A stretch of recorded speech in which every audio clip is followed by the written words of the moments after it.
สบายดีเด้อพ่อแม่พี่น้องเนาะเมื่อทุกคนเนาะมื้อนี้บ่พรกับบ่มีหยังทุกคนมานั่งเล่นมื้อนี้บ่พรย่างไปเซเว่นมาเนาะ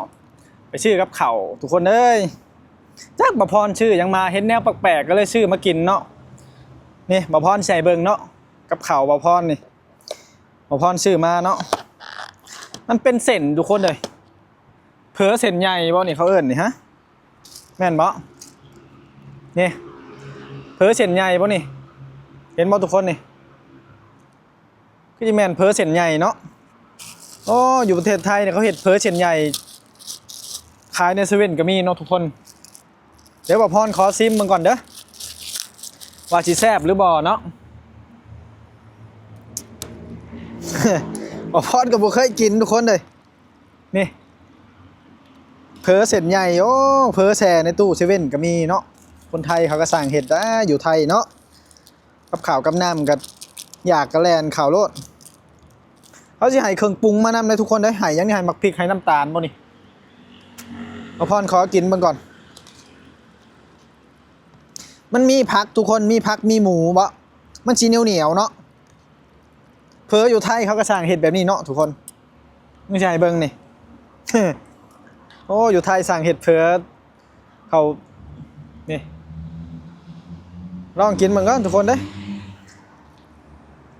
มันนี่บ่พรแบบมานั่งเนาะมานั่งเย็นเห็นบอลนั่งเขาเห็ดให้นั่งเล่นก็เลยมานั่งเนาะนี่หมูทุกคน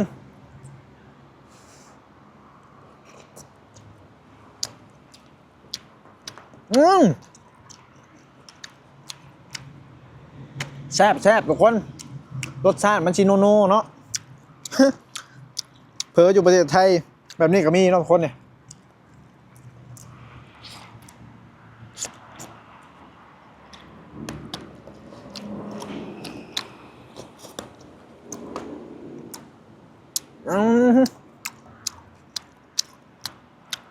แซ่บเลยทุกคนเลยนี่ทุกคนมาพรจิถามเนาะ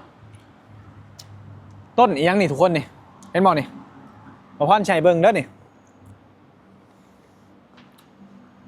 ต้นนี่อยู่ไทยเขาเอิ้นว่าต้นอย่างทุกคนเดี๋ยวบอกพ่อจะใช้เบิ่งใบมันนี่ใบมันน้อยๆนี่ทุกคนเห็นปะนะถ้าคนอีสานบ้านเฮาเจ้าข่อยนี่คือสีหู้เนาะทุกคนเนาะนี่ได้ให้เบิ่งต้นมันนี่ต้นอันนี้อยู่ประเทศลาวนี่เขาเอิ้นนี่ใบพักเสม็กเนาะทุกคน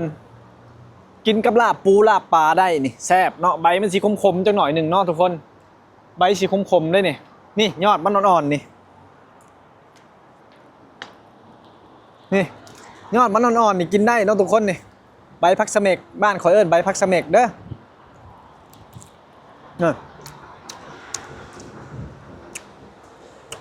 รสชาติมันอยู่ขมๆเปรี้ยวๆนิดนึงเนาะแซ่บได้กินกับลาบปูลาบปลานี่บกขี้ปูขี้ปลานี่กินแทบโอ้ทุกคนมึงได้เนี่ยอยู่ไทยเนาะเขาหมักเอาต้นหมอกต้นไม้นี่มาตกแต่งเนาะทุกคนเนาะมันก็งามได้นี่ก็เห็ดขอบอ้อมกับคักแล้วก็เห็ดมองคนนางเล่นอยู่นี่เนาะทุกคนนี่คนไทยนี่เขาเจ้าสีบ่ให้สูบยาโทษทีบเนาะทุกคนกฎระเบียบบ้านเขานี่มันเป็นนิสัยแล้วคอยเห็นมันเป็นนิสัยเนาะเพราะว่าคนไทยนี่ถือพุกผลมาแต่งได้น้อยเนาะก็ว่าอะไรเนาะมันเป็นนิสัยเวลามาดูดมันยังเขากับจิถิ่มเป็นหม่องเป็นบอลเนาะทุกคนแหละกับซิมีปักพื้นปักไพ่นี่ให้เสียบเนาะโอ้สถานที่บอกเขาให้นางเล่นเขาเห็ดขักขนาดทุกคนตูเนาะทุกคนนี่ผู้ปั้นเนาะรูปยังเขาเรียกนี่เนาะรูปเจ้าแม่เนาะแล้วก็มีที่ถวายเครื่องบูชาเนาะทุกคนแต่ประพรอยากถามว่าอยู่ประเทศไทยนี่เขาเจ้าสั่งแบบนี้ได้เนาะทุกคนเนาะเดี๋ยวประพรชัยเบิ่งเด้ออยู่นี่เป็นที่กราบไหว้เนาะทุกคนเนาะประพรกับบูฮู้หรอกว่าเป็นรูปยังนะนี่เพิ่นสิให้กราบให้ไหว้เด้อทุกคนเด้อประเทศไทยนี่บ่พรเพิ่งฮู้เนาะเขากับนับถือพวกพระพุทธรูปยังแห้งเนาะทุกคนเนาะ บ่พรเห็นเขามากราบไหว้ได้แล้วก็ข้างในทุกคนข้างในก็สิมีบ่อนให้กราบให้ไหว้อีกแต่ว่าถ้าแบบนี้นะทุกคนอยู่บ้านบ่พรนี่เขาสิบ่ให้เฮ็ดได้แบบนี้ทุกคนเนาะถ้าอยู่ประเทศลาวนี่เขาเจ้าสิให้สร้างไปอยู่ในวัดว่าอารามเนาะอย่างเช่นพญานาคคือกันเนาะทุกคนเนาะเพิ่นสิให้สร้างแต่อยู่ในวัดในหยังหรือว่ารูป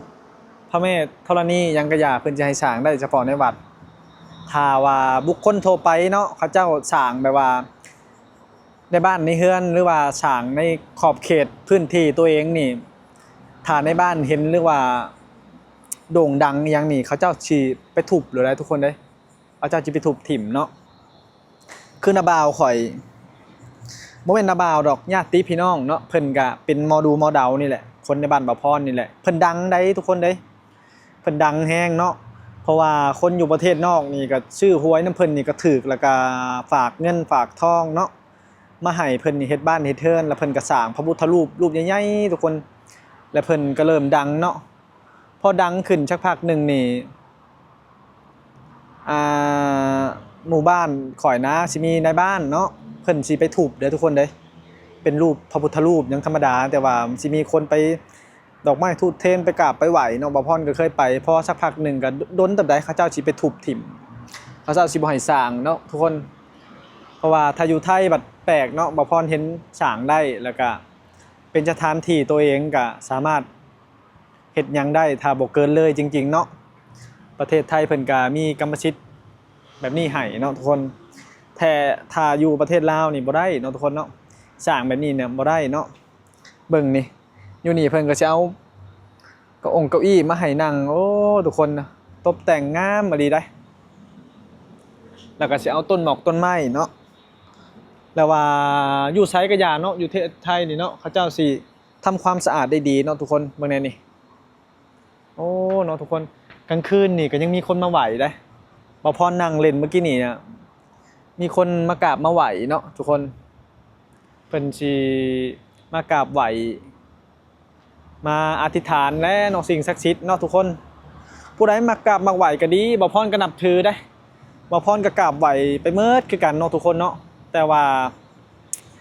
บ่พรก็นับถือสิ่งศักดิ์สิทธิ์คือกันเพราะว่าเฮาคนไทยหรือว่าคนลาวก็ถือศาสนาพุทธคือกันเนาะแต่บ่พรสิบ่เชื่อแบบงมงายทุกคนถ้าเป็นพวกลายนิ้วมือยังนี่บ่พรสิบ่เบิ่งเนาะบ่พรสิบ่เบิ่งเด้ถ้าว่าให้บ่พรไปแบบเสริมดวงบ่ไปทำบุญเข้าวัดแบบนี้บ่พรมักเนาะบ่พรหรือว่าอย่างเช่นกับบ่พรนี่เสี่ยงซี่เนาะเสี่ยงซี่แบบว่าในวัดในว่าอารามนี่บ่พรก็เสี่ยงซี่ได้แต่ถ้าไปให้บ่พรไปเสียเงินนั่งแบบว่าเบิ่งลายนิ้วมือน่ะบ่พรบ่เบิ่งเนาะทุกคนบ่พรเป็นคนแนวนี้เนาะเพราะว่าส่วนมากก็อยากเชื่อตัวเอง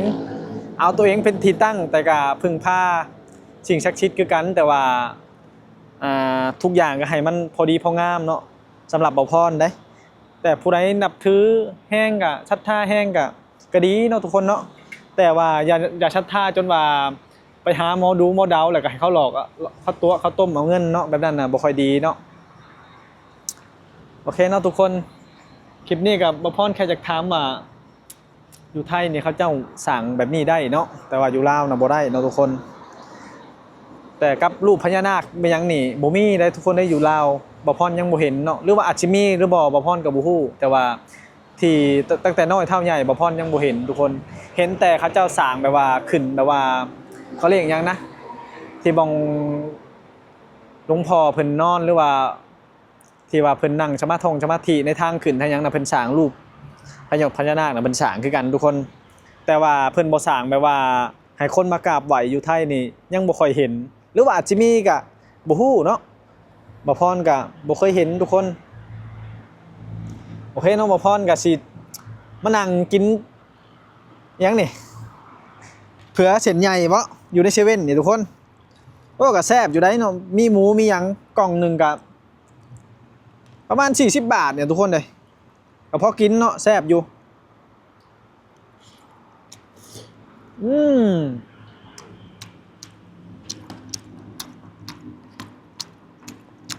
แซ่บทุกคน อืมอืมใช่ไหมหมูคักกันนุ่มเนาะทุกคนเนาะโอ้ประเทศไทยนี่เห็ดกับข้าวกับน้ำแซ่บได้นี่หมูกันนุ่มๆทุกคนมันคือบุคือเนื้อโง่เนื้อควายอยู่บ้านบ่อพรเนาะเคี่ยวเข้าไปก็สีนุ่มๆทุกคนอ่อนๆนุ่มๆจังหน่อยหนึ่งอืมโอเคเนาะทุกคนเนาะคลิปนี้กะจบเป็นเพลงเท่านี้เนาะบ่อพรกับสีนังเด่นจังหน่อยถึงหารับหานอนเลยทุกคนเด้อพอได้เข้ามารับชมกับเม่นมาทักทายบ่อพรเด้อที่บ่อพรแบบว่าถามไปหรือว่ายังบ่อพรบ่ฮู้กะสามารถเม่นมาบอกมาคุยบ่อพรได้เนาะคลิปนี้ก็จบเป็นเพลงเท่านี้เนาะทุกคนเนาะพ่อแม่พี่น้องขอขอบคุณขอบใจเด้อ